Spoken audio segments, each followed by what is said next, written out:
السلام عليكم ورحمة الله وبركاته. برادران عزيز، برادری ما گم شده است. فامیلش علی اهلدین کرامت الله ویچ، سال تولدش 1992، 30 ساله های.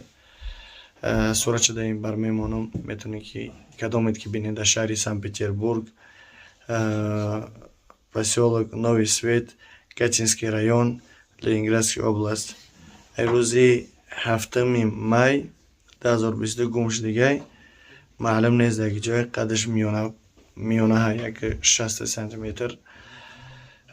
телосложениеش خرابه، فربه نیست. با اون خاطر برادران عزیز، کدامید که میرم میبینین زیاده از 20 روز شد که گم شدگی.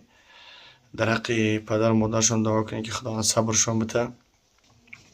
و برادر شاید که حسابش خراب شده باشه، یگان جا رفته باشه و یگان کس نمیدونه که چی سبب گم شدگی.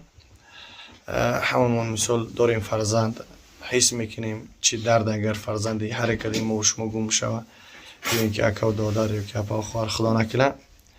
با اون خاطر همین درد واسه این برادرها احساس که هستن. با اون خاطر حرکت کنیم، پدیلیت سکنیم تو اینکه این برادر را بیابیم. الله سبحانه و تعالی هر کدی ما و شما را نیابون باشه. در این غریبی، در این مشکلی های میدونین هر کدی ما و شما که یک از گم شوه چقدر مشکلی های، چقدر زیقی و رنج غمه. با اون خاطر دعا کنیم که خداوند پدر و مادرش از غم رها کنه و این برادر پیدا بشه. شاید که اون برادر خودش ببینه این ویدیو را و چو کنه علاقه ببرویه.